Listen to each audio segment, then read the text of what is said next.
जो पर्वतों का समूह होता है उसको क्या बोला जाता है? टुकड़ी बोलते हैं, आगार बोलते हैं, संग्रह बोलते हैं, या फिर आपका श्रृंखला बोलते हैं। एक चीज को बड़े ध्यान से समझना कि जो पूरा का पूरा पर्वतों का समूह होता है उसको आपका श्रृंखला बोला जाता है। ठीक है, इस चीज को याद रखेंगे कि क्या बोला जाता है आपका, तो इसको आपका श्रृंखला बोला जाता है। अगला आपके सामने दे रखा है कि उचित विकल्प का चयन कीजिए कि पूर्ववर्ती का आपको विलोम बताना है, क्या होगा? अपवर्ती होगा, अनवर्ती होगा, परवर्ती होगा, या फिर आपका परावर्ती होगा। ठीक है ना, आपको यहाँ पे सही उत्तर बताना है कि जो हमारा सही उत्तर है वो आपका क्या हो जाएगा, कि जो पूर्ववर्ती है उस पूर्ववर्ती का जो यहाँ पे आपको बताना है कि हमारा जो सही उत्तर है वो आपका क्या हो जाएगा। देखिए क्लास को सभी लोग ज्यादा से ज्यादा शेयर करते रहिएगा। अगर हम लोग यहाँ पे बात करते हैं तो आपका जो पूर्ववर्ती हो जाता है, इसका जो आपका विलोम हो जाता है वो आपका परवर्ती हो जाता है। ठीक है ना, क्या हो जाता है? परवर्ती। पूर्ववर्ती का मतलब होता है कि कोई चीज समय से पहले आपकी हो रही है, पूर्व में हो रही है, और परवर्ती मतलब एक ठीक समय पर आपकी चीज जो है वो यहाँ पे हो रही है। ठीक है, तो ये दोनों ही बातों को यहाँ पर याद रखिएगा, और ये जो है वो आपका यहाँ पे सही उत्तर क्या बनेगा? परवर्ती हो जाएगा। तो सी वाला ऑप्शन आंसर जो है वो आपका करेक्ट बन जाएगा। अगला देखो, सुपात्र का आपको क्या बताना है? सुपात्र का आपको यहाँ पे बताना है विलोम। नालायक होता है, अपात्र होता है, कुपात्र होता है, कपूत होता है। ठीक है, तो सुपात्र का क्या हो जाता है? कुपात्र हो जाता है। ठीक है ना, पूत कपूत, पूत पूत हो जाता है एक। ठीक है ना, एक होता है कपूत हो जाता है। ठीक है, जब आप माता रानी की आरती करते होगे तो वहां पे ये लाइन आती भी है। ठीक है, पात्र का अपात्र हो जाता है। ठीक है, दुष्ट का नालायक, या फिर अच्छे का नालायक, इस तरीके से हो जाते हैं। तो पता ही, नालायक तो वो वर्ड है जो घर में भी नॉर्मली यूज होता है और तुम इस वर्ड से अच्छे तरीके से वाकिफ भी होगे, है ना। अगला देखो क्या है, त्रुटि वाला भाग आपको चुनना है कि मेरे लिए 1 गिलास दूध पर्याप्त है। मेरे लिए 1 गिलास दूध पर्याप्त है, यहाँ पे आपको बताना है कि किस भाग में जो है वो आपका त्रुटि दे रखा है। ठीक है, बहुत आसान है। देखो, अगर आप इस पूरे के पूरे वाक्य को पढ़ोगे और हिंदी बहुत ही ज्यादा कमजोर है तो आपको यहाँ पर ये पता चलेगा, ये जो पर्याप्त लिखा हुआ है ना, ये गलत तरीके से लिखा हुआ है। पर्याप्त की जो आपकी लिखने का तरीका, या फिर पर्याप्त को जो जिस तरीके से लिखा जाता है वो आपका क्या हो जाता है? पर्याप्त हो जाता है। ठीक है, इस तरीके से जो है वो आपका यहाँ पर क्या लिखा जाता है? पर्याप्त लिखा जाता है ना। बोलेंगे सर बिल्कुल ठीक है, तो सी वाले में हमारा त्रुटि हो जाएगा। प्रेम करना तलवार की नोक पर चलना है, यहाँ पे कोई त्रुटि नहीं है। या फिर बी वाले में त्रुटि है, या फिर सी वाले में त्रुटि है, या फिर आपके डी वाले में त्रुटि है। ठीक है ना, तो यहाँ पे बताओ कि हमारा सही उत्तर क्या हो जाएगा। ठीक है ना, देखो तलवार की नोक पर कभी कोई चल सकता है? एक तलवार मान लो यहाँ पे। ठीक है ना, ये क्या हो जाती है? तलवार हो जाती है। ठीक है, बोलेंगे सर बिल्कुल क्या हो जाती है? हमारी एक जो है तलवार हो जाती है। ठीक है, क्या इसकी नोक पर कोई चलेगा? बोलेंगे सर नहीं चलेगा। प्रेम करना मतलब तलवार की धार पर चलना, है ना। समझे कि नहीं समझे? प्रेम करना मतलब तलवार की धार पर चलना। तो यहाँ पे नोक की जगह क्या होना चाहिए? नोक की जगह हमारा जो है वो यहाँ पे धार होना चाहिए। तो सी वाला जो है वो आपका सही उत्तर हो जाएगा। अगला देखो, हमारा देश धीरे धीरे आत्मनिर्भर डैश की ओर बढ़ रहा है। एक उद्देश्य, मकसद, लक्ष्य, या फिर आपके गंतव्य की तरफ। एक चीज को बड़े ध्यान से समझना कि जो हमारा देश है वो धीरे धीरे क्या हो रहा है? हमारा देश जो है वो धीरे धीरे, आप यहाँ पर ये बोलोगे कि एक लक्ष्य की ओर बढ़ रहा है ना। हमारे देश का उद्देश्य नहीं है और मकसद भी नहीं है। हमारे देश का मकसद ये है कि हम यहाँ पे सर्वप्रिय बने। हमारा उद्देश्य ये है कि हम अपनी सेनाओं को यहाँ पे क्या करें? एक अच्छा प्रबल बनाए, एक प्रबल सेना बनाए। और गंतव्य, गंतव्य का मतलब यहाँ पर क्या हो जाता है? गंतव्य माने किसी जगह पे पहुंचना, हम किसी रैंकिंग पे पहुंचना चाहते हैं। तो यहाँ पे सही उत्तर क्या हो जाएगा? तो आप ये बोलोगे कि हमारा देश धीरे धीरे आत्मनिर्भर लक्ष्य की ओर क्या हो जाएगा यहाँ पे, कि हमें आत्मनिर्भर बनना है, ये हमारा लक्ष्य है, इसकी ओर जो है वो आपका बढ़ रहा है ना। चलो, मैया मोही डैश बहुत खींचो। ठीक है, सखा सुदामा राधा या फिर दाऊ। मैया मोही डैश बहुत खींचो। तो यहाँ पे आपको बताना है कि जो हमारा सही उत्तर है वो क्या हो सकता है। तो याद रखना, मैया मोही दाऊ बहुत खींचो। ठीक है ना, तो यहाँ पर क्या हो जाएगा? दाऊ जो है वो हमारा यहाँ पे सही उत्तर होगा। ठीक है, समझ गए कि नहीं समझ गए? देखो, अब कंफ्यूजन यहाँ पे क्रिएट पता है कहाँ पर हुई होगी? कंफ्यूजन यहाँ पे क्रिएट हुई होगी कि सर ये तो बताइए इसका मतलब क्या है। ये ब्रज भाषा है, ब्रज भाषा कहीं कहीं पे समझना थोड़ा सा जो है वो यहाँ पे मुश्किल हो जाता है कि सर इसका मतलब क्या हो जाता है, या फिर इसका मतलब क्या हो जाता है, या फिर इसका मतलब क्या होता है ना। देखो, खींचो का मतलब होता है कि परेशान कर रहे हैं। मैया मेरी क्या उनको उनके सखे पर, जो सखा है मतलब जो उनके मित्र है, वो परेशान करेंगे? नहीं करेंगे ना। ठीक है, नहीं करेंगे। असल में क्या होता है कि ये, इसके बारे में अगर हम लोग बात करेंगे तो जो सूरदास थे हमारे, तो सूर दोहावली है। ठीक है ना, पहली चीज क्या हो जाती है यहाँ पे? सूर दोहावली हो जाती है। ये पहली बात तो आप ये याद रखोगे। दूसरी चीज आप यहाँ पर क्या याद रखना, इसके जो रचनाकार हैं वो आबिद रिजवी हैं। ठीक है, आपको यहाँ पर ये भी बता देते हैं कि इसके जो रचनाकार हैं वो कौन हो जाते हैं? आबिद रिजवी हो जाते हैं। ठीक है, इनके द्वारा इसकी जो है रचना करी गई है क्या, कि मैया मोरी, ठीक है ना, मैया मोही, ठीक है ना, दाहू बहुत खींचो। खींचो माने होता है परेशान करते हैं। ठीक है ना, क्या हो जाते हैं यहाँ पे? खींचो का मतलब होता है कि बहुत ज्यादा परेशान करते हैं दाऊ मुझे। और दाऊ तो पता ही है कौन थे? बलदाऊ, है ना, सभी को पता होगा कि बलदाऊ हो जाते हैं, श्री कृष्ण जी के बड़े भाई हो जाते हैं, है ना। चलिए अगला देखते हैं क्वेश्चन हमारे सामने क्या दे रखा है।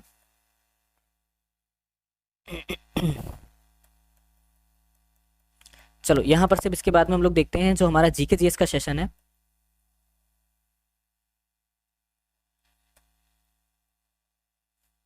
भारत में पहली बार किस गवर्नर जनरल में तार और रेल सेवा आरंभ की गई थी, आपको बताना है। कौन से ऐसे गवर्नर जनरल थे जिनके समय पे तार और आपके यहाँ पे रेल की जो सेवा है वो आपकी स्टार्ट करी जाती है, ठीक है।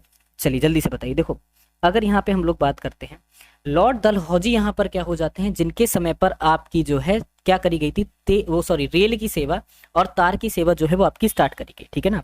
अब कब से कब तक ये आपके गवर्नर जनरल है, ये आपको यहाँ पे याद रखना है। तो आप याद रखिएगा 1848 से लेकर ये आपके, ठीक है ना, 1856 तक क्या रहते हैं, ये आपके गवर्नर जनरल रहते हैं। पहली बात को आप यहाँ पर ये याद रखो, ठीक है। कहेंगे सर बिल्कुल क्लियर है ना। अब इनके समय को जरा भी आप यहाँ पे देखोगे, ठीक है, लॉर्ड डलहौजी को अगर थोड़ा भी आप यहाँ पे ध्यान में रखोगे तो इनके समय में एक चीज बहुत ज्यादा यहाँ पर देखने को मिलती है। पता है क्या देखने को मिलती है कि इनके समय पर क्या होता है, बेसिकली सबसे ज्यादा जो ध्यान दिया जाता है वो इनके समय पर रेलवे पर ध्यान दिया जाता है, ठीक है ना। किस पर ध्यान दिया जाता है, रेलवे पर ध्यान दिया जाता है, जिसके चलते यहाँ पे महाराष्ट्र के थाने से, ठीक है ना, ठीक है, थाने से यहाँ पर रेलवे चलती है। वो भी उस समय पर उसको क्या बोलते हैं, बॉम्बे बोलते हैं, है ना, क्या बोलते हैं, बॉम्बे बोलते हैं। ये भी क्लियर होगा सभी को कि सर बॉम्बे हो जाता है, ठीक है। अब अगर हम लोग यहाँ पे बात करते हैं तो इनके शासनकाल में सबसे पहले रेलवे लाइन जो है वो यहाँ पे बिछाई गई थी, कब आपकी, तो 1853 में आपकी बिछाई गई थी। और 1854 में आपके क्या हो जाते हैं, जो तार हो जाते हैं, तार सेवा की जो शुरुआत है वो भी यहाँ पे करी जाती है, ठीक है। तो ये दोनों बातें याद रखिएगा कि 1853 में आपकी रेलवे लाइन बिछाई गई, 1854 में आपकी तार सेवा जो है उसको आपका स्टार्ट करा गया, ठीक है। स्वामी दयानंद सरस्वती ने प्रथम आर्य समाज की स्थापना 1875 में कहाँ की थी, आपको बताना है, ठीक है ना। देखो अब होता क्या है कि स्वामी दयानंद सरस्वती जी के द्वारा इसकी जो स्थापना है वो आपकी बंबई में कर दी जाती है, ठीक है ना। स्थापना कहाँ करी जाती है, बंबई में। लेकिन अगर आपसे पूछा जाए कि भाई स्थापना तो हमको पता है कहाँ पर है, लेकिन क्वेश्चन आपसे यहाँ पर ये चेंज हो सकता है कि इसका जो मुख्यालय है, ठीक है ना, क्या हो जाता है यहाँ पे कि जो मुख्यालय हो जाता है वो मुख्यालय कहाँ पर था, तो याद रखिएगा इसका जो मुख्यालय हो जाता है वो आपका लाहौर में हो जाता है, ठीक है। कहाँ पर हो जाता है, लाहौर में हो जाता है ना। और मुख्यालय स्थापित कब करा गया था, तो ये भी आप लोग याद रखोगे कि 1870 में क्या हो जाता है, मुख्यालय जो है, ठीक है ना, वो आपका लाहौर में बनाया गया था, ठीक है। अब आर्य समाज है क्या, तो आर्य समाज को आप लोग यहाँ पर एक और बात से याद रखना है कि आर्य समाज को एक आपका शांति आंदोलन, ठीक है ना, आर्य समाज को आपका बनाया गया था शांति आंदोलन के लिए, ठीक है ना। किसके लिए, आपके एक तरीके से शांति आंदोलन के लिए जो है वो आपका यहाँ पर क्या बनाया गया था, आर्य समाज जो है वो आपका बनाया गया था, है ना। क्लियर यहाँ तक सभी को। और इसका जो नेतृत्व भी कर रहे थे वो कौन कर रहे थे, तो सभी को पता होगा स्वामी दयानंद सरस्वती जी इसका क्या कर रहे थे, नेतृत्व जो है वो आपके कर रहे थे, है ना। क्लियर। और इन्हीं के बहुत बड़े एक शिष्य हो जाते हैं जो हमारे क्या हो जाते हैं, स्वामी विवेकानंद जी, है ना। ये भी सभी को पता होगा कि जो हमारे इनके जो सबसे बड़े शिष्य हो जाते हैं, ठीक है ना, तो स्वामी विवेकानंद जी कौन हो जाते हैं, इनके सबसे बड़े शिष्य भी हो जाते हैं। किसके सबसे बड़े शिष्य हो जाते हैं, स्वामी दयानंद सरस्वती जी के यहाँ पे सबसे बड़े शिष्य हो जाते हैं, ठीक है।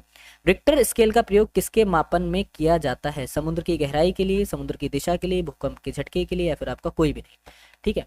तो यहाँ पर याद रखना है कि जो रिक्टर स्केल होता है ना, इसका जो प्रयोग होता है वो किस चीज के लिए करा जाता है, तो आप यहाँ पर याद रखोगे कि रिक्टर स्केल का जो प्रयोग है वो आपकी हमेशा एक तरीके से भूकंप का जो तीव्रता होती है, ठीक है ना। यहाँ पर ये भी याद रखना है कि जो भूकंप आता है ना, उस भूकंप की जो यहाँ पे तीव्रता होती है, उस तीव्रता को मापने के लिए यहाँ पर क्या करा जाता है, रिक्टर स्केल का प्रयोग करा जाता है, ठीक है।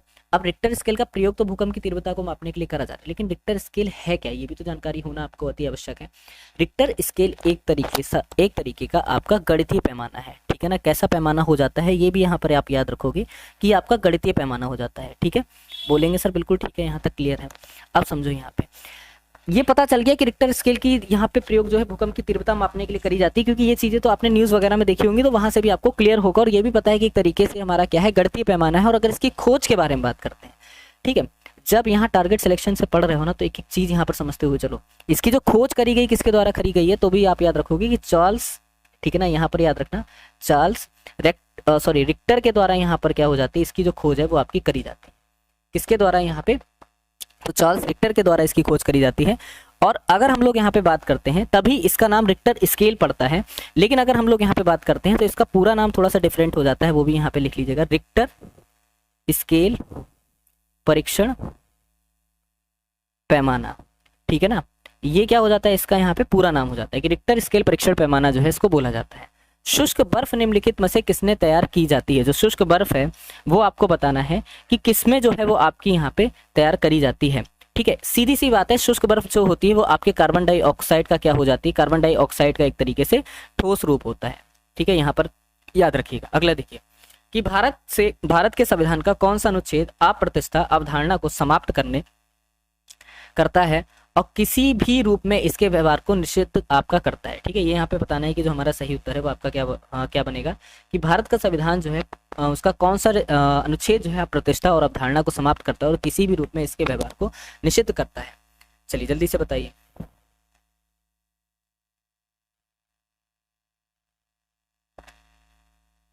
देखो, अगर कोई भी कभी भी अप्रतिष्ठा या फिर अवधारणा को यहाँ पे बढ़ावा देता है तो सबसे पहली चीज यहाँ पर याद रखो, इसको समाप्त करने में हमारा आर्टिकल क्या हो जाता है, 17 हो जाता है।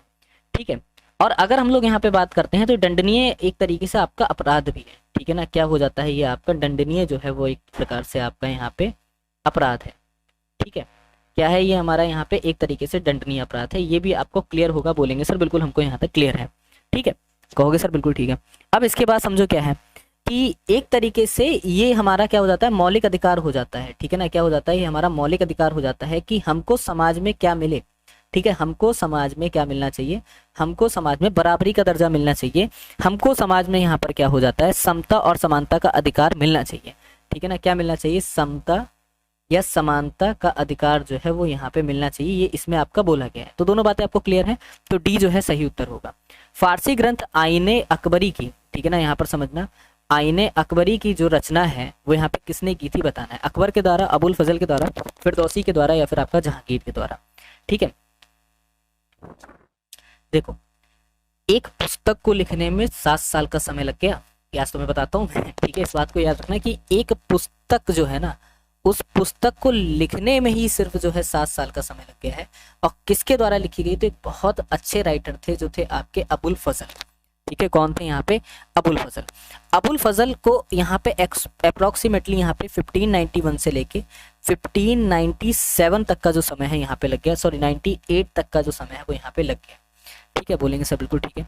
और आईने अकबरी एक है क्या, तो आईने अकबरी एक तरीके से आपकी फारसी की रचना है, ये भी आपको पता होगा, कहेंगे सर बिल्कुल ठीक बात है। और आईने अकबरी के टोटल जो है वो यहाँ पे क्या हो जाते हैं, 5 भाग हो जाते हैं। ठीक है ना, क्या हो जाते हैं यहाँ पे, 5 भाग जो है वो आपके टोटल यहाँ पर हो जाते हैं। ठीक है, डैश को वर्ष 2019 में पारित किया गया था और इसके फलस्वरूप भारत के प्रधानमंत्री और अन्य पूर्व प्रधानमंत्रियों की सुरक्षा प्रतिबंधित कर दी गई थी। अब यहाँ पे क्या है, विशेष सुरक्षा समूह संशोधन अधिनियम 2019, सुरक्षा संरक्षण समूह संशोधन अधिनियम 2019, आकस्मिक संरक्षण समूह संशोधन अधिनियम 2019 या फिर विशेष प्रोटोकॉल समूह संशोधन अधिनियम 2019। ठीक है, चलिए जल्दी से बताइए कि यहाँ पे जो हमारा सही उत्तर है वो आपका क्या बनेगा। ठीक है, देखो अगर हम लोग बात करते हैं तो यहाँ पे हमारा जो सही उत्तर है, विशेष सुरक्षा समूह संशोधन अधिनियम 2019 पारित करके क्या हो जाता है, प्रधानमंत्री और अन्य पूर्व प्रधानमंत्रियों की सुरक्षा को यहाँ पे प्रतिबंध कर दिया गया था। ठीक है ना, प्रतिबंधित जो है वो आपका करा गया था, तो ए वाला जो है वो आपका सही उत्तर होगा। एक जेट इंजन के किस सिद्धांत पर कार्य करता है, द्रव्यमान संरक्षण, ऊर्जा संरक्षण, रैखिक संवेग संरक्षण, कोणीय संवेग संरक्षण। देखो एक जो जेट इंजन होता है ना, जेट इंजन जो आपका होता है वो रैखिक संवेग संरक्षण पर वर्क करता है। किस पर करता है, जो हमारा रैखिक संवेग संरक्षण होता है इस पर हमारा क्या करता है, वर्क करता है। ठीक है, चलिए भारत में कौन से 2 सामाजिक समूह हैं जो गरीबी के प्रति अत्यंत संवेदनशील है, स्वर्ण और ब्राह्मण, अनुसूचित जनजाति या फिर अनुसूचित जनजाति और अन्य पिछड़ा वर्ग या फिर ब्राह्मण और अनुसूचित जनजाति। देखो फिर से पढ़ो, भारत में कौन से 2 सामाजिक समूह जो गरीबी के प्रति अत्यंत संवेदनशील है। ठीक है, देखो होता क्या है कि अगर बात गरीबी की चली है तो आप इसको एक तरह से पढ़ो पुणे पैक्ट से। जो पुणे पैक्ट हुआ वहां पर ये बात डॉक्टर भीमराव अंबेडकर के द्वारा उठाई गई कि भाई भारत में जो है वो 3 कास्ट है, एक कास्ट हिंदू, एक कास्ट मुस्लिम, एक बहुत गरीब कास्ट है, जो कि यहाँ पर कौन सी कास्ट हो जाती है, जो कि यहाँ पे अनुसूचित जनजाति हो जाती है। क्या है सर अनुसूचित जनजाति, तो आप ये समझो SC ST जो यहाँ पे हो जाते हैं। ठीक है, इनके लिए यहाँ पर बोला गया। ठीक है, ये वास्तव में गरीबी के प्रति अत्यंत संवेदनशील बात है। ठीक है, अब होता है क्या, हम आपको बताते हैं। सबसे पहली चीज, इनको कभी भी समान दर्जा नहीं दिया गया था समाज में, आज भी कई सी जगह पर नहीं दिया जाता है, कई जगह पे। ठीक है, समान दर्जा जो यहाँ पर हो जाता है ये मेन हो जाता है पहली बात। ठीक है, बोलेंगे सर बिल्कुल, इनको क्या हो जाता है कि इनको जो है समान दर्जा जो है समाज में नहीं दिया जाता है। और इसके अलावा अगर हम लोग बात करते हैं कि इसी वजह से बहुत ज्यादा क्या हो जाते हैं, ये लोग यहाँ पे कमजोर हो जाते हैं। ठीक है ना, इसी वजह से ये लोग बहुत ज़्यादा कमज़ोर हो जाते हैं। और अगर हम लोग यहाँ पे बात करते हैं तो यहाँ पे समझते हुए चलिएगा कि इनकी जो महिलाएं हैं या फिर अनुसूचित जनजाति है, जनजाति है, ट्रांसजेंडर वगैरह, ठीक है ना। अब ये समझो कि इसमें भी अगर हम लोग बात करते हैं तो सबसे ज्यादा कौन फेस करता है, ठीक है। चलिए देखो, अब होता है क्या, समान दर्जा ऐसा नहीं है कि सिर्फ SC ST को नहीं मिल पाता है, ठीक है। उसके पीछे का भी रीजन है। सबसे ज्यादा इनके समान दर्जों में या फिर इनके साथ जो दुर्व्यवहार देखने को मिलता है, ठीक है ना, क्या हो जाता है, तो सबसे ज्यादा दुर्व्यवहार देखने को मिलता है, वो पता है कहाँ देखने को मिलता है, वो आपका सिर्फ और सिर्फ इसमें इनमें भी अगर देखते हैं तो महिलाओं में सबसे ज्यादा देखने को मिलता है, ठीक है ना। महिलाएं जो हो जाती हैं इनके वर्ग की, उनमें देखने को मिलता है, पहली चीज, ठीक। दूसरी चीज क्या होता है कि इन सभी को अगर हटा देते हैं हम लोग, इन सभी को हमने हटा दिया कि सर इनको जो है समान तो मिल रहा है अधिकार, आप तो ये बात गलत कह रहे हो कि समान अधिकार नहीं मिलता है, फिर जो गरीबी जो है इनके लिए बहुत ज्यादा है, इनके चलते जो ट्रांसजेंडर हो जाते हैं, इनके चलते नहीं, एक तरीके से ट्रांसजेंडर जो होते हैं, ठीक है, वो भी कहीं ना कहीं जो है समान दर्जा नहीं ले पाते हैं, ठीक है ना। क्या हो जाते हैं, ट्रांसजेंडर जो हो जाते हैं वो समान दर्जा नहीं ले पाते हैं, ठीक है ना। एक ये हो जाता है। दो बातें आप लोग यहाँ पे समझ गए। अब समझो यहाँ पे कि अब बेसिकली क्या है कि इन तरीके से अगर हम लोग समझते हैं, समाज का जो हर वर्ग है वो इनको एक तरीके से बड़ी ही संवेदनशील निगाहों से देखता है। वो देखता है कि नहीं यार ये है, ऊंच नीच है, पक्षपात है, ठीक है। तो इन सारी चीजों से वो यहाँ पे देखता है। खैर, किस संविधान संशोधन के द्वारा मतदान की आयु 21 वर्ष से घटाकर 18 वर्ष की गई है, बताना है आपको। तो 61वां जो संविधान संशोधन होता है वो भी आपका कब होता है, 1989 में होता है, ठीक है ना। कब होता है, 1989 में होता है। और 21 ईयर से करके आपकी क्या कर दी गई है, 18 ईयर जो है वो आपकी घटाकर यहाँ पे कर दी गई है, ठीक है। बोलेंगे सर बिल्कुल ठीक है। अगला देखो, तो यहाँ पर याद रखना 61वां संविधान संशोधन जो कि 1989 में होता है, ठीक है। सापेक्षता के सिद्धांत के साथ ने भौतिकी के परिदृश्य को बदल दिया। इस सिद्धांत के क्वांटम यांत्रिक सिद्धांत को डिजाइन करने में प्रमुख योगदान किसने दिया, ये आपको बताना है, ठीक है। तो यहाँ पर याद रखिएगा, तो अल्बर्ट आइंस्टीन जो है वो यहाँ पर क्या हो जाएगा, सही उत्तर होगा। लोकतंत्र जनता का, जनता के लिए जनता के द्वारा शासन, यह कथन किसका है। लोकतंत्र जो है वो जनता का है, जनता के लिए जनता का, जनता के द्वारा शासन है, यह कथन जो है वो आपको बताना है किसका है। रूसो का है, अब्राहम लिंकन का है, डिड्रो का है, या फिर अम्बेडकर जी का है, ठीक है। चलिए अब देखो यहाँ पे बात करते हैं, तो यहाँ पर याद रखिएगा कि ये जो यहाँ पे कथन है वो यहाँ पे अब्राहम लिंकन के द्वारा बोला गया है, ठीक है ना। क्योंकि अगर अब्राहम लिंकन को अगर आप इनको थोड़ा सा भी पढ़ोगे तो उनकी सबसे ज्यादा जो गहरी रुचि जो देखने को मिलती है, पता है किसमें देखने को मिलती है, वो आपकी लोकतंत्र में ही देखने को मिलती है। इनको जब भी पढ़ोगे, इनको जब भी आप जानोगे, ठीक है ना।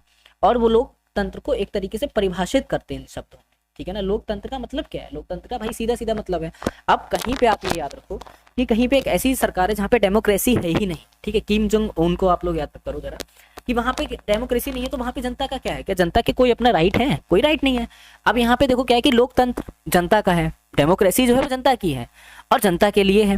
भाई जनता चाहती है वो किसको चुने, और जनता अपनी मर्जी से चुनेगी, और जनता के द्वारा ही एक तरीके का क्या है, ये शासन भी है, ठीक है। ये जो शासन है वो यहाँ पे चला तो इनडायरेक्टली रही है जनता, लेकिन हाँ अब कहीं कहीं पे क्या हो जाता है कि बहुत सी चीजें जो है वो मतलब एक तरीके से आप ये बोल सकते हो कि खराब हो रही हैं या फिर खराब चीजें कर रहे हैं, ठीक है। वो एक अपनी जगह है, लेकिन एक तरीके से लोकतंत्र को जनता का ही बोला जाता है, इसीलिए डेमोक्रेसी जो है बहुत अच्छी होती है। लेकिन जहाँ पे डेमोक्रेसी नहीं होती वहां का माहौल बहुत ज्यादा खराब होता है। खैर, निम्नलिखित में से किस स्थान पर उपग्रह प्रक्षेपण केंद्र अवस्थित है, ये आपको बताना है, ठीक है। चलिए उपग्रह प्रक्षेपण जो केंद्र है वो आपको यहाँ पे बताना है कि किस जगह पर है। थुम्बा में है, श्रीहरिकोटा में है, बेंगलोर में है, या फिर आपके कटक में है। तो यहाँ पर याद रखना उपग्रह का जो प्रक्षेपण केंद्र जो है वो आपका श्रीहरिकोटा में हो जाता है। कहाँ पर हो जाता है, श्रीहरिकोटा में हो जाता है। और ये कहाँ पे श्रीहरिकोटा, तो आप यहाँ पर याद रखोगे कि ये जो है वो हमारे यहाँ पे आंध्र प्रदेश में हो जाता है, ठीक है ना। कहाँ पर हो जाता है, ये हमारे यहाँ पे आंध्र प्रदेश में हो जाता है। बोलेंगे सर बिल्कुल ठीक है। और अगर हम लोग यहाँ पे बात करते हैं कि यहीं पर जो है वो आपका क्या हो जाता है, सतीश, ठीक है। ये भी आप लोग याद रखिएगा कि यहाँ पर सतीश धवन, ठीक है, स्पेलिंग को सही कर लीजिएगा।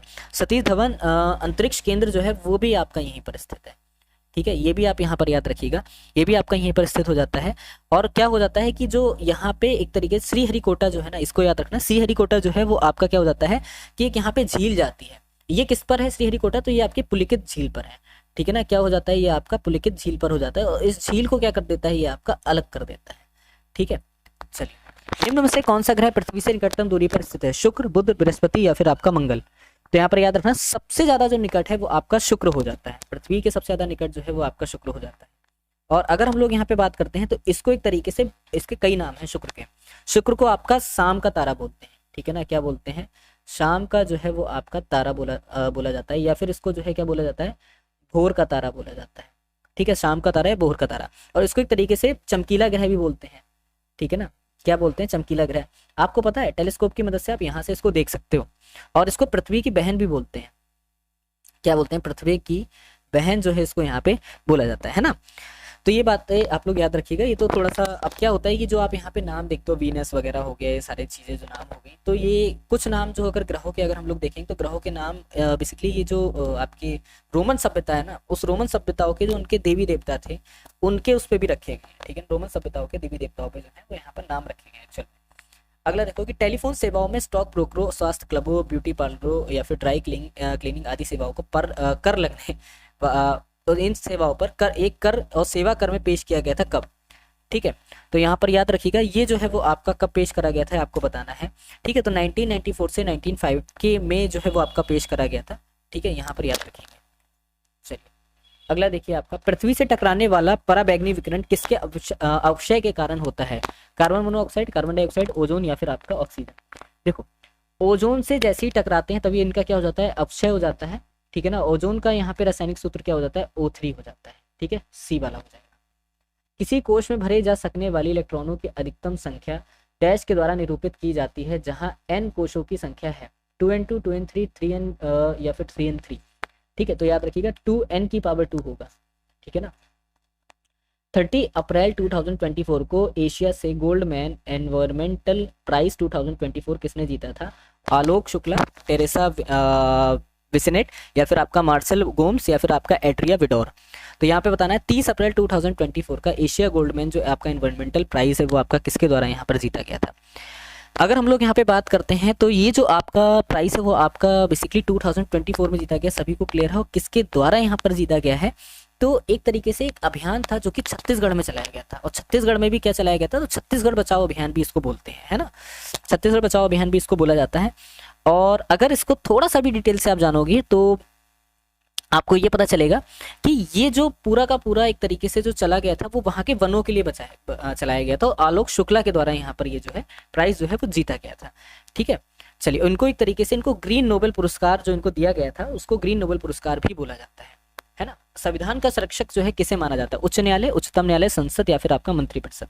तो संविधान का जो संरक्षक है वो आपका उच्चतम न्यायालय को बोला जाता है, ठीक है ना। यहाँ पर क्या हो जाएगा, बी वाला ऑप्शन जो है वो आपका करेक्ट होगा, उच्चतम न्यायालय को बोला जाता है। और उच्चतम न्यायालय का अगर हम लोग यहाँ पे बात करते हैं तो इसका जो गठन होता है वो आपके आर्टिकल 124 में दिया गया है। इसका जो गठन है वो आपका किसमें दिया गया है?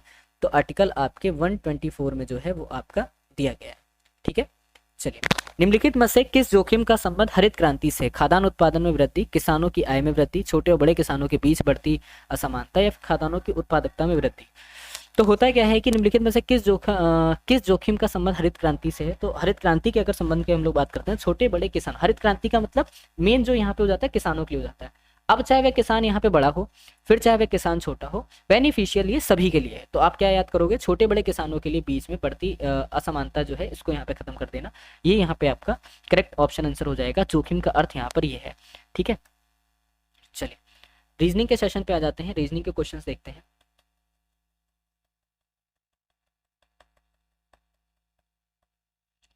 चलो अंग्रेजी शब्दकोश के हिसाब से पहला क्वेश्चन जो है वो आपके समक्ष यहाँ पे प्रस्तुत भी है और आपको ये बताना है कि हमारा जो सही उत्तर है वो यहाँ पर क्या होगा, ठीक है। पहला क्वेश्चन आपके सामने है कि भाई यहाँ पर ये बताइए कि अगर इसमें हम लोग देखते हैं तो हमारा जो सही उत्तर है वो आपका क्या बनेगा, ठीक है।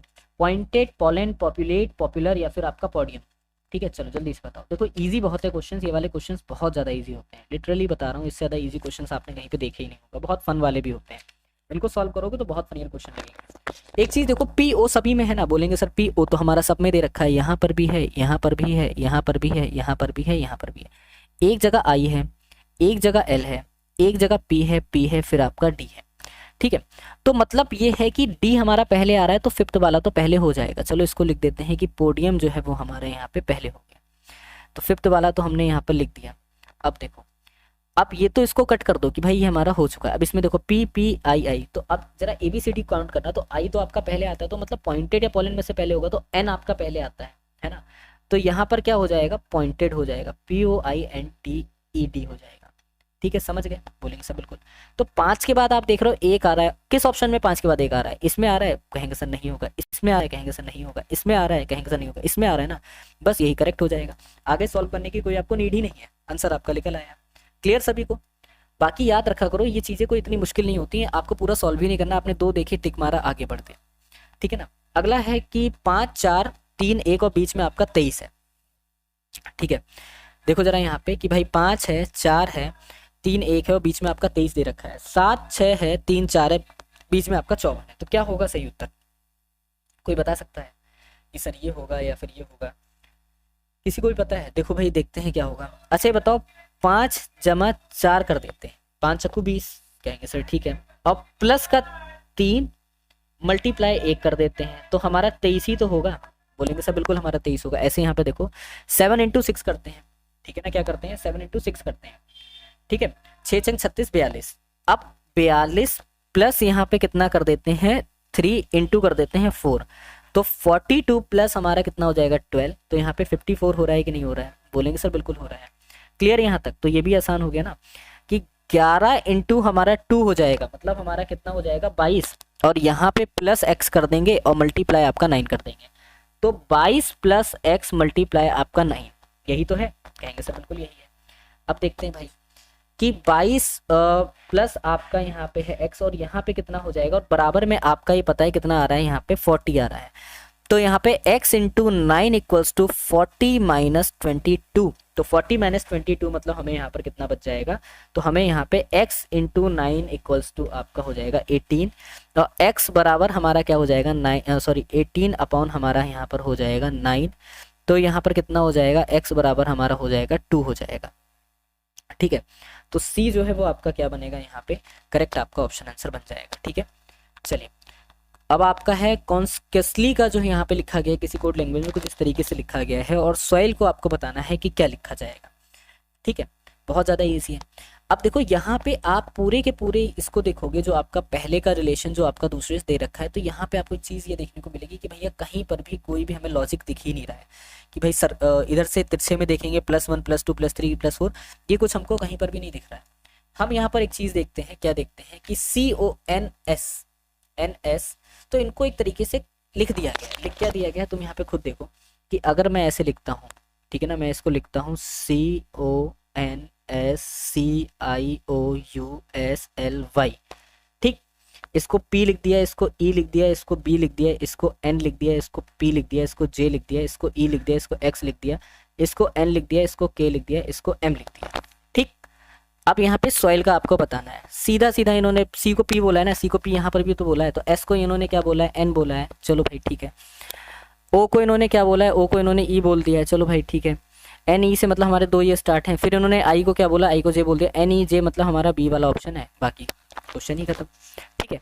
एफिसेंट को आपको बताना है कि एफिसेंट जो है वो यहाँ पे एफिसेंट का यूज करके क्या जो है अक्षर वो आपका नहीं बनाया जा सकता है। पहला वाला इफेस नहीं बनाया जा सकता है, फेंट नहीं बनाया जा सकता है, फेंस नहीं बनाया जा सकता है, या फिर आपका नाइस नहीं बनाया जा सकता है, ठीक है।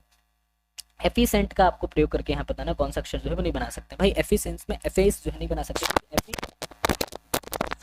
एफिसेंट में अगर आप देखोगे तो आपको कहीं पर ए नहीं दिख रहा है, और एफिस में आपको ए दिख रहा है, बस बात खत्म, ठीक है। अब देखो यहाँ पे कोड लैंग्वेज आपको बतानी है क्या है, ठीक है। 57 28 29 68 क्वेश्चन मार्क 33 72 37 35 क्वेश्चन मार्क के प्लेस बताओ कि हमारा जो सही उत्तर है वो आपका क्या होगा, ठीक है ना। चलिए जल्दी से बताइए क्या लग रहा है। बहुत ज्यादा इजी है कि 28 और 29 को जोड़ा तो कितना हुआ 57, 35 और यहाँ पे 72 को जोड़ा, 35 और 37 को जोड़ा हुआ 72। अब यहाँ पे मान लो ना x प्लस हमारा हो जाएगा 33 बराबर हो जाएगा 68, तो x बराबर हमारा हो जाएगा 68 माइनस हो जाएगा 33, 8 में से 3 गया बचा 5, तो यहाँ पे हो गया कितना, तो आपका हो जाएगा यहाँ पे, ठीक है, तो यहाँ पर हो जाएगा आपका 35 हो जाएगा। तो यही जो है वो हमारा यहाँ पे करेक्ट ऑप्शन आंसर बन जाएगा बी वाला, ठीक है ना, क्या हो जाएगा बी हो जाएगा, ठीक है। क्लियर, ये वाला क्वेश्चन रहने दो, इसको स्किप कर दो। यहाँ पे बताओ कि इस प्रश्न आकृति को जो यहाँ पे कौन सी उत्तर आकृति है वो आपकी पूरी की पूरी करेगी, ठीक है। चलिए जल्दी से बताइए। ये भी इजी लग रहा है क्वेश्चन, कैसे इजी है जरा इसको देखो ध्यान से। अगर आप यहाँ पर देखोगे तो प्रश्न आकृति को यहाँ पर क्या हो जाएगा, अगर जैसे ही आप इसको खोलोगे तो आपको यहाँ पर क्या दिख रहे हैं, ये आपके सर्कल है, ठीक है ना। ये सर्कल पूरे पूरे घूम जाएंगे, बोलेंगे सर बिल्कुल पूरे पूरे क्या हो जाएंगे, घूम जाएंगे। तो एक यहाँ पर होगा, ठीक है ना, एक आपका क्या हो जाएगा, एक आपका यहाँ पे सामने हो जाएगा, ठीक है, एक यहाँ पर ये पूरा सर्कल बन जाएगा, मतलब डी वाला ऑप्शन हमारा करेक्ट हो जाएगा, ठीक है। चलिए अगला देखिए हमारे सामने क्या है कि 6@10 #5 मल्टीप्लाई, एक मिनट कहीं पे गलती है, स्किप कर दो। आप बताओ यहाँ पे विषम अक्षर आपको बताना है कि हमारा क्या हो जाएगा। ठीक है, विषम अक्षर बताएंगे कि हमारा क्या है। सिंपल सी बात है कि अगर हमने देखा तो ये क्या है, 25 का स्क्वायर है कि नहीं है, जरा ये बताओ। बोलेंगे सर बिल्कुल 25 का स्क्वायर है। ठीक है, 512 यहाँ पर क्या है, 512 तो सर 8 का क्यूब दे रखा है। ठीक है ना, क्या दे रखा है, 8 का क्यूब दे रखा है। 1296 2401, तो 1296 यहाँ पर क्या होगा, तो बोलेंगे सर 1296 जो है ये हमारा यहाँ पे 36 का स्क्वायर है कि नहीं है, कहेंगे सर बिल्कुल है। 2401 जो है वो हमारा क्या हो जाएगा, हमारा 49 का स्क्वायर है। ठीक है, अब मान लो आज आपको एक तरीका बताता हूँ कि 2 डिजिट के जो स्क्वायर हैं वो आपके कैसे निकाले जाते हैं। यहाँ पर समझना, हमें पता है 36 का स्क्वायर है, लेकिन 36 का स्क्वायर कैसे निकालेंगे, कुछ बच्चे होंगे वो यहाँ पे मल्टीप्लाई करेंगे। ठीक है ना, क्या करेंगे, कुछ बच्चे जो है वो यहाँ पे मल्टीप्लाई करने बैठ जाएंगे, भाई 36 की 36 से गुणा कर देते हैं और आंसर हम लोग निकाल लेते हैं। लेकिन सबसे बड़ी बेवकूफ़ी है कि अगर कॉम्पिटेटिव एग्जाम की तैयारी कर रहे हो तो वहाँ पे अगर आप गुणा भाग कर रहे हो ना, तो पूरी याद रखना कुछ नहीं होने वाला है, सिर्फ अपना ही टाइम वेस्ट करोगे और कुछ नहीं करोगे। ठीक है, क्या करोगे आप यहाँ पे, सिर्फ अपना ही टाइम वेस्ट करोगे और आप यहाँ पे कुछ नहीं करोगे, रियलिटी बता रहा हूँ। अब देखो क्यों ये बात बोल रहा हूँ, ठीक है ना, और क्यों यहाँ पे कह रहा हूँ इस बात को, ये समझो। इसके पीछे का रीजन यहाँ पर ये है कि अगर 36 का स्क्वायर आपसे बोल दिया गया, ये तो आप बहुत नॉर्मल है, आप निकाल दोगे मल्टीप्लाई करके भी। और अगर आपसे बोल दिया गया है कि भाई 93 का स्क्वायर क्या है, ठीक है, बहुत आसान है। 9 का स्क्वायर कितना होता है, बोलेंगे सर 9 का स्क्वायर 81 होता है। 3 का स्क्वायर क्या होता है, 3 का स्क्वायर 9 होता है। सिंगल डिजिट को 0 के साथ में लिखना, 1 2 3 4 5 6 7 8 9, इनको 0 के साथ में लिखना। ठीक है, अब इसको देखो, 9 × 3 × 2, ठीक है, 9 3 27, समझ गए, बोलेंगे सर बिल्कुल समझ गए। 27 दूनी आपको बताना है कितना हो जाएगा, तो कहेंगे सर ये भी आसान है कि भाई 9 3 27 हो गया, और 27 दूनी हमारा कितना होता है, तो कहेंगे सर 27 दूनी हमारा 54 होता है कि नहीं होता है, बोलेंगे सर बिल्कुल 54 होता है। अब देखो इसको हमेशा खाली लिखना, यहाँ पे लिख दो 54, अब जोड़ दो 9 4 6 8, 8 6 4 9, मतलब अगर हम लोग यहाँ पे 93 का स्क्वायर करते हैं तो 8 6 4 9 जो है वो हमारा इसका स्क्वायर आ जाएगा। और एक बहुत आसान सी ट्रिक है यहाँ पे स्क्वायर को निकालना, 2 डिजिट के स्क्वायर। ठीक है, अगला देखो, टेट को किसी कोड लैंग्वेज में क्या लिखते हैं, एक मिनट जाना। ठीक है, हाँ लास्ट है पर इसका, टेट को किसी कोड लैंग्वेज में WZW लिखा है, तो FGCF को आपको बताना है क्या होगा। ठीक है, इजी, बहुत इजी, WZW लिखा है। ठीक है ना, डेट को इन्होंने क्या लिख दिया है, डेट को इन्होंने यहाँ पे WVZW लिख दिया है। डी का विपरीत है W, ई का विपरीत है, ए का विपरीत है, डी का विपरीत है, तो ये सेम ए भी आपका है। तो एफ का विपरीत क्या होगा, U, जी का विपरीत क्या होगा, टी, तो मतलब हमारा ए वाला ऑप्शन है, यही हमारा करेक्ट है। ठीक है, चलो अगला क्वेश्चन देखो।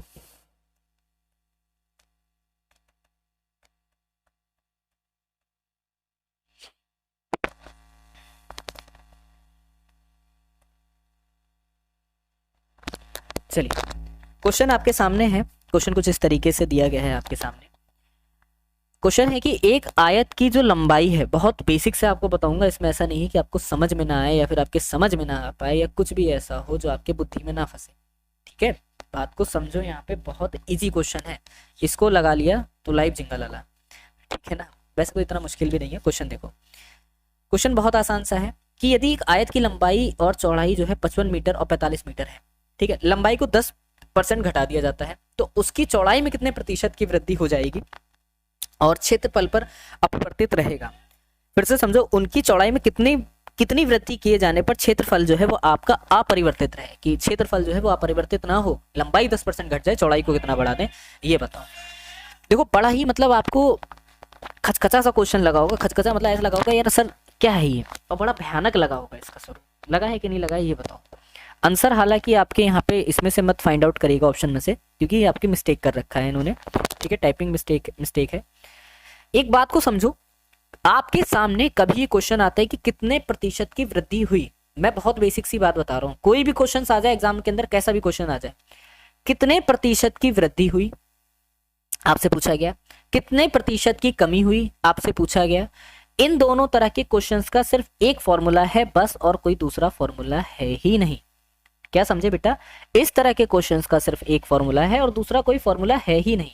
कहोगे सर क्या, कभी भी चौड़ाई में वृद्धि हो, लंबाई में वृद्धि हो, लंबाई में कमी हो, लंबाई में घटा हो या बड़ा हो। तो इसका फॉर्मूला पता क्या कहता है? इसका फॉर्मूला सिर्फ इतना सा कहता है कि जब भी बात हमारे सामने प्रतिशत वृद्धि की आएगी, ठीक है ना, क्या हो जाएगा, प्रतिशत वृद्धि की जब भी बात आएगी तो सॉल्यूशन जो है वो आपका इस तरह से यहाँ पर हो जाएगा। बस आपकी बात जो है खत्म। ठीक, कहेंगे सर बिल्कुल समझ गए।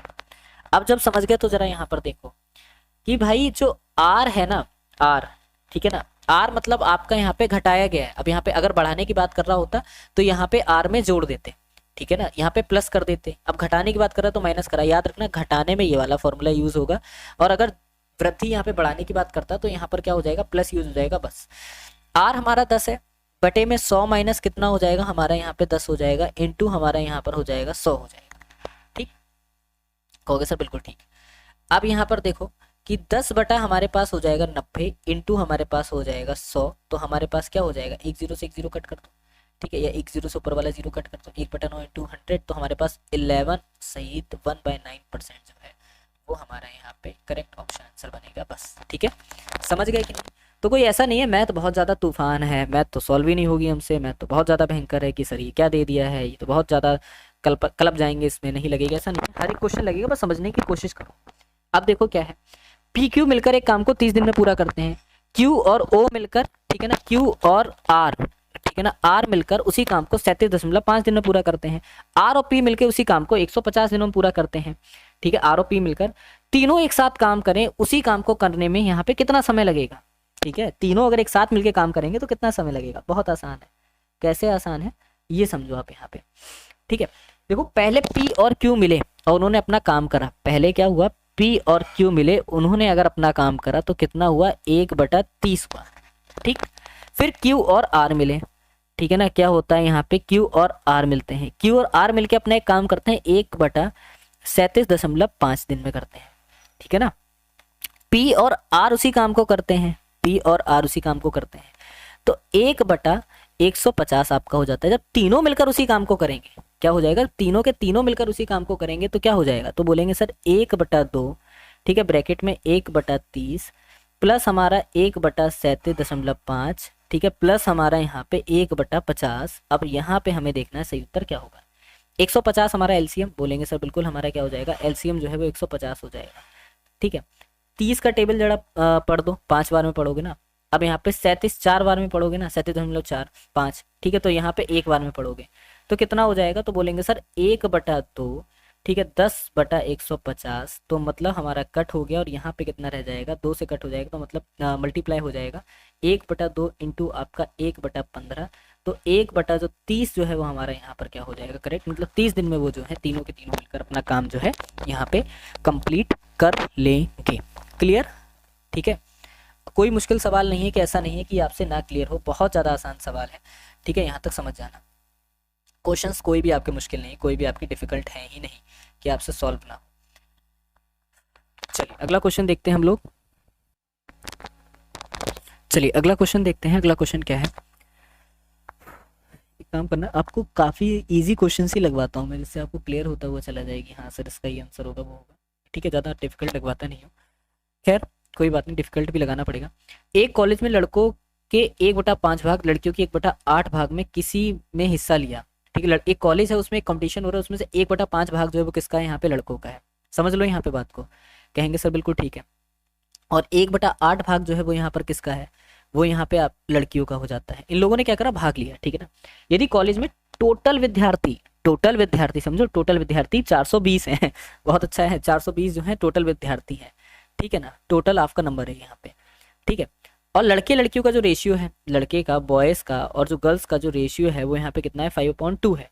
तो कुल कितने विद्यार्थियों ने कैंप में हिस्सा लिया है, टोटल नंबर अगर हम लोग यहाँ पे देखते हैं कितने विद्यार्थियों ने, तो यहाँ पे अगर पहले लड़कों का हम लोग रेशियो निकालेंगे, क्या करेंगे, पहले लड़कों का अगर रेशियो निकालेंगे तो कितना निकलेगा, total of number boys and girls क्या है 7, और लड़कों का रेशियो था यहाँ पे 5, ठीक है, इंटू कितना हो जाएगा 420 हो जाएगा, तो यहाँ पे कितना बचेगा, तो आप ये बोलोगे कि सर 300 जो है टोटल यहाँ पे बॉयज़ हो जाएंगे, बचे हुए क्या हो जाएंगे 120 यहाँ पे लड़कियाँ हो जाएंगी, निकालने की जरूरत ही नहीं है, 300 अगर लड़के हो गए तो बची हुई लड़कियाँ हो गई। कैंप में भाग लेने वालों की संख्या आपको देखनी है, 1/5 लड़कों ने भाग लिया था, बोलेंगे सर बिल्कुल। तो 300 इंटू कितना हो जाएगा, 1/5 हो जाएगा, मतलब हमारे प्लस यहाँ पर प्लस कर दो, ठीक है, 1/8 या फिर 120 यहाँ पे कर दो, इसमें से लड़कियां हैं ना, तो लड़कियों का 120 था, इंटू आपका 1/8, तो 60 + 15 मतलब हमारे 75 जो है यहाँ पे लड़कियों ने क्या करा है, भाग लिया है, बस ठीक है ना, क्या हो जाएगा, 75 लड़कियों ने यहाँ पर क्या करा है, भाग लिया है। चलिए, तो विद्यार्थियों में टोटल आपके लड़के लड़कियों ने 75 लड़के लड़कियों ने आपका भाग लिया है। अगला देखो, 10 वर्ष पहले ए की आयु बी की आयु की 6 गुना थी, ठीक है ना, 6 गुना थी, और यदि उनकी वर्तमान आयु का अनुपात 4 रेशियो बने तो ए की आयु 4 वर्ष बाद आपको बताना है क्या होगी, ये बताइए। चलिए जल्दी से बताइए। देखो 10 वर्ष पहले बी की आयु, देखो 10 वर्ष पहले ए की आयु बी की आयु की 10 वर्ष पहले ए की आयु बी की आयु की 6 गुना थी। तो 10 वर्ष पहले अगर हम लोग यहाँ पे बात करते हैं तो ए की आयु क्या रही होगी, कि ए की जो यहाँ पे आयु है वो क्या रही होगी, वो यहाँ पे रही होगी 6x रही होगी, ठीक है। और बी की आयु 10 वर्ष पहले क्या रही होगी, बी की आयु हमने x यहाँ पे मान ली, उनका रेशियो कितना है, उनका रेशियो 4:1 दे रखा है, ठीक है। तो अब देखो जरा, 10 वर्ष पहले मतलब अगर वर्तमान आयु तो मतलब तो आपका 10 जुड़ जाएगा ना, कहेंगे सर बिल्कुल, तो x प्लस कितना हो जाएगा, 10 हो जाएगा, और यहाँ पे कितना हो जाएगा, 4 आपका 1 हो जाएगा, क्रॉस मल्टीप्लाई करेंगे ना, 6x प्लस आपका 10 इक्वल्स टू 4x प्लस आपका हो जाएगा 40, तो यहाँ पे कितना मिल जाएगा, 2x इक्वल्स टू आपका हो जाएगा 30 और x इक्वल्स टू आपका हो जाएगा 15, ठीक है। चलिए 15 हो गया ना। अब आपसे क्या पूछ रहा है कि a की आयु 4 वर्ष बाद कितनी होगी, भाई a की जो आयु है 4 वर्ष बाद कितनी होगी, प्रेजेंट में अगर उसकी एज देखते हैं तो कितनी है, 6x + 10 है, 10 वर्ष पहले 6x थी तो प्रेजेंट में तो +10 होगा ना, तो 6x + 10, ठीक है ना, और यहाँ पे कितना हो जाएगा, प्लस आपका 4, तो कितना निकल आएगा, x की जगह पे वैल्यू रखेंगे, ठीक है ना, 15 इंटू हमारा हो जाएगा x, ठीक है। तो हमारे पास यहाँ पे कितना बचेगा, और प्लस आपका हो जाएगा 10 और उसमें प्लस हो जाएगा 4, तो यहाँ पे आपका कितना हो जाएगा, 6 है ना, हाँ ठीक है। तो 15 3 45 56 90 + 10, तो हमारे पास यहाँ पे 1 मिनट रुक जाना, हाँ, तो अभी जो है वो कितने साल का, 104 वर्ष का है, ठीक है ना, कितना हो जाता है, 104 वर्ष जो है वो हमारा यहाँ पर क्या हो जाएगा, इसका करेक्ट ऑप्शन आंसर हो जाएगा। तो देख लो कितना ज़्यादा जी क्या है, इतना ज़्यादा तो मेरे ख्याल से कोई जी भी नहीं सकता है। दोस्तों एक क्वेश्चन आप सभी लोगों के लिए है, इसका कौन सा आंसर सही होगा कमेंट बॉक्स में ज़रूर बताएं।